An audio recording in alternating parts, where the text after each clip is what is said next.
Grow a container full of onions, not just leaves. The fourth decision is the surprising key. You are watching Jack Knows How. In this video, I'll show you 5 decisions that turn one container or garden bed into green onions first, and mature bulbs you can cure and store. Start by putting the bed in full sun, then look underneath the container. Water must be able to escape. That check prevents one of the easiest ways to lose the crop before it has made a bulb. Then we will prepare the soil, choose the right planting window, match the variety to your day length, and harvest at the right stage. Close spacing will make more sense when you see it as a series of kitchen harvests, not a promise of giant bulbs packed shoulder to shoulder. And later, we will open the seed packet and find the label that matters more than color. Let us begin now. Onions do not need a grand estate. They do need full sun, steady moisture, and soil that drains freely. Their roots are shallow, so the top part of the bed has to do nearly all the work. If you are using a container, first look underneath it. Water must be able to leave. If the bottom has no drainage holes, fix that before adding soil. A deep puddle around an onion bulb is not generosity. It is an invitation to rot. For a garden bed, loosen the surface and break up hard clods. You're aiming for a fine, crumbly seed bed, not powdered dust and not heavy lumps. Mix in a modest layer of finished compost. If you use manure, it must be well composted, never fresh. Then level the surface so water does not collect in one low corner. Here is the fertilizer rule I use. Feed the crop, but do not feed it blindly. The best answer comes from a soil test.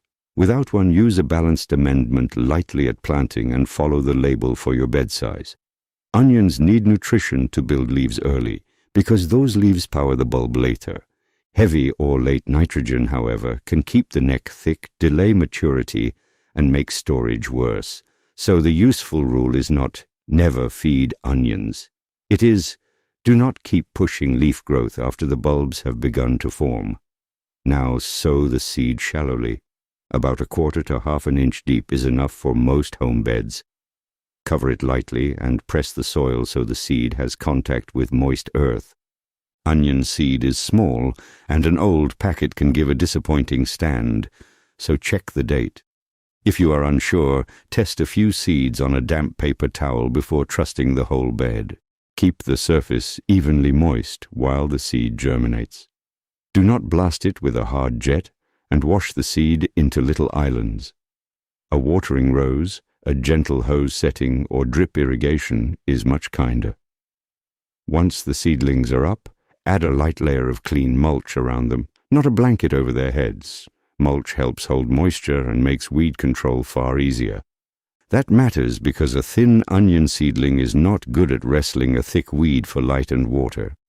If one patch germinates heavily and another is bare, wait until the seedlings are sturdy enough to handle, then move a few into the gaps. Lift them gently, keep the roots moist, and replant them at the same depth. That turns uneven germination into a useful stand instead of a wasted patch. Water regularly through active growth. Onion roots live close to the surface, so a bed can look damp down below while the working root zone is already dry. At the same time, do not keep a container swampy. Moist and drained is the pair you want. Next comes timing. There is no single correct month for every gardener. A planting date that works in a cool northern garden can be exactly wrong in a humid subtropical one. In a cool or cold winter region, bulb onions are commonly started early. You may start seed indoors, set out transplants, or plant small sets when local conditions allow. The crop grows through spring and early summer, then forms bulbs as the days reach the length that its variety needs. In a warm subtropical region, many gardeners use short-day onions. They plant in autumn, grow through the cooler and usually drier months, and harvest in spring or early summer before persistent heat and wet weather make curing difficult. Notice what changed. We did not simply move the same onion to a different month. we change both the season and the type of onion. Use your local extension planting calendar as the first check, then read the packet. If the packet gives only days to maturity, ask whether that count begins at direct seeding or at transplanting. Starting from seed can add weeks before the number on the packet even begins. Wet, humid conditions raise disease and curing risks, but humidity by itself is not the whole explanation for an onion sending up a flower stalk. Early planting of large sets or a spell of cold that triggers a young plant to flower later can also lead to bolting, so do not choose your planting window by air temperature alone. Think about rainfall, soil drainage, the time needed before hard frost, and the day length your variety requires. Here is the simple version. Grow during the part of your year that gives onions cool growth, enough time to make leaves, the correct day length signal for bulbing, and reasonably dry weather for harvest. And now we reach the label that matters more than red, yellow, or white. Onions do not decide to make bulbs only because they have reached a certain age. Day length is one of their main signals. Short day onions begin bulbing at roughly 10 to 13 hours of daylight. Intermediate day onions respond around 13 to 14 hours. Long day onions usually need more than 14 hours. That is why a beautiful long day onion can make plenty of leaves in a southern garden and still refuse to form a proper bulb. The day may never become long enough. A short day onion planted far north can receive its bulbing signal too early before it has built enough leaves and finish small. Your latitude is therefore part of the seed label. In broad terms, short day types suit lower latitudes, long day types suit higher latitudes, and intermediate day types fit much of the middle. Local recommendations are better than any worldwide map, so check what reliable growers and extension services use in your area. Do not confuse day length class with speed or storage life. Short day does not mean it finishes in only a few days, and long day does not automatically mean it is a late keeper. Those are separate characteristics. Read the whole variety description. If bulb onions are unreliable in your heat, you still have useful choices. Shallots grow in clusters. Spring onions and bunching onions give you tender stems without asking for a large globe. Egyptian walking onions are perennial or multiplier onions that can keep producing tops and small bulbs where an ordinary storage onion struggles. They are not identical substitutes. A bunching onion will not suddenly become a large, dry bulb. But in the kitchen, a dependable smaller allium is more useful than a famous storage variety that never bulbs in your garden. Take the seed packet in your hand and find 4 pieces of information. Day length class, days to maturity, whether the count starts from seed or transplant, and storage quality. If one of those is missing, look up the breeder's description before planting. This is also where a small experiment makes sense. Put most of the bed into a locally proven variety. Use a short row or one edge of the container for the interesting outsider. That way, curiosity does not gamble the whole harvest. So far, we have prepared the bed, chosen the season, and matched the variety to the sun. Now comes the tip that makes neat row gardeners nervous. You can grow more edible onions in a small space by starting them closer together and harvesting progressively. But let us be honest about the bargain. Closer spacing usually means smaller final bulbs unless water and nutrition are excellent.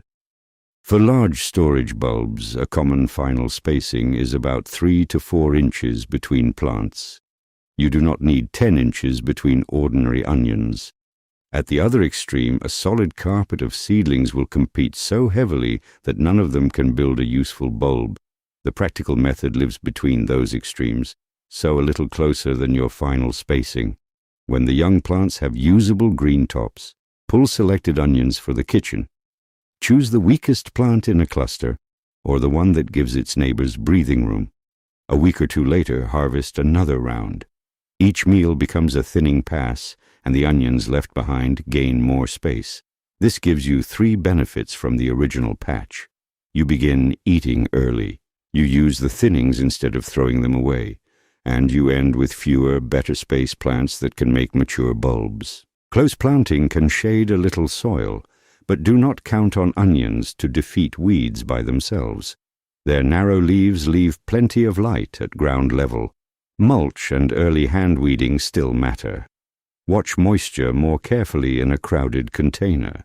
Many shallow root systems are drinking from the same limited volume. If the mix dries hard, bulb size suffers. If it stays saturated, roots and bulbs suffer. Check with a finger rather than watering by habit. Here is an easy way to judge your progress. Look straight down at the bed. If you cannot touch the soil without pushing several onion stems aside, it is time for a kitchen harvest. If every plant stands alone with a few inches around it, let the remaining bulbs finish. Do you want the largest possible onions or the greatest number of useful harvests from the space? Neither answer is wrong. A storage grower may thin early to uniform spacing. A small space cook may prefer green onions first, medium onions next, and a smaller number of mature bulbs at the end. The important thing is to make that trade deliberately. And that brings us to the most common onion question. How do you know when to pull them? An onion does not have only one harvest day. You can pull selected young plants as green onions once they are large enough for your kitchen. You can harvest partly formed bulbs for fresh cooking, or you can wait for mature dry onions that are suitable for curing and storage. For green onions, take the whole plant, roots and all, and use it fresh. For a partly formed bulb, choose one that is crowding its neighbors. Neither needs to wait for the tops to fall. For mature storage onions, watch the bed rather than the calendar. When roughly 1/2 to 2/3 of the tops have softened, yellowed, and fallen naturally, the crop is approaching harvest. The necks begin to narrow, and the outer skins start becoming papery. Do not walk down the row and bend healthy green tops to force the issue. Breaking them early interrupts growth and can leave smaller bulbs that store poorly. Let the plant finish on its own. Flower stalks are a different signal. A bolted onion has shifted energy towards seed, so use that bulb soon rather than choosing it for long storage. If you want to save seed, start with an open-pollinated variety and learn the isolation requirements. Onion flowers can cross, and seed from a hybrid packet will not reliably reproduce the same onion. Choose a dry harvest day if possible. Loosen the soil with a fork beside the bulbs, not through them, then lift gently. Do not throw onions into a pile as if they were stones. Bruises and cuts become storage problems. Now we need to correct one tempting shortcut. A few hot days in direct sun are not a universal curing method. For onions you plan to store, spread them in a single layer in a warm, dry, well-ventilated place. In mild, dry weather, that may be a protected rack. In a humid or rainy climate, move them under cover with plenty of airflow. Strong sun can scald exposed bulbs, so give them shade when conditions are fierce. Curing may take 2 to 4 weeks, depending on temperature, humidity, variety, and airflow. Do not judge by the calendar alone. The neck should be tight and dry, the roots dry, and the outer skins papery. Only then trim the tops, leaving about 1 inch or 2 above the bulb, unless you plan to braid them. Brush away loose soil, but do not strip off the protective dry skins. Sort before storage. Use any cut, bruised, thick-necked, or soft onion first. Keep only sound, well-cured bulbs for the long term. Place them in mesh bags, slatted crates, or another container with airflow. Store them somewhere cool and dry, and check the batch regularly. One soft bulb is much easier to remove today than after it has shared the problem with its neighbors. Storage life depends heavily on variety. A sweet onion may be wonderful, but short-lived. A keeper variety can last much longer under proper conditions. That is why storage quality belonged on our seed packet checklist back in tip 3. Now the whole system joins together. The bed grows roots. The season grows leaves. Day length starts the bulb. Progressive harvest creates space. Natural top full tells you when the mature crop is ready, and proper curing protects the work you have already done. Here is your plan for one container or garden bed. First, make sure it receives full sun and drains freely. Prepare a fine, fertile surface with finished compost and measured fertilizer, not a heavy dose of fresh manure. Second, choose your planting window from local conditions, not from a stranger's calendar. Third, buy the right day-length class for your latitude and read the maturity and storage notes separately. Fourth, sow close enough to use the space. Then harvest young onions until the remaining bulb plants finish about 3 to 4 inches apart. Fifth, eat at every useful stage, but wait for natural topfall before lifting the onions you intend to cure. Dry them with airflow until the necks and skins are truly ready for storage. 5 decisions, 1 small patch. Several harvest stages instead of 1 nervous day with a shovel.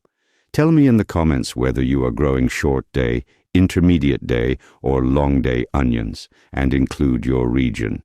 That one detail will make the conversation far more useful for every gardener reading it. If this helped you plan your onion bed, subscribe to Jack Knows How. And remember, a good harvest begins long before the bulb becomes visible.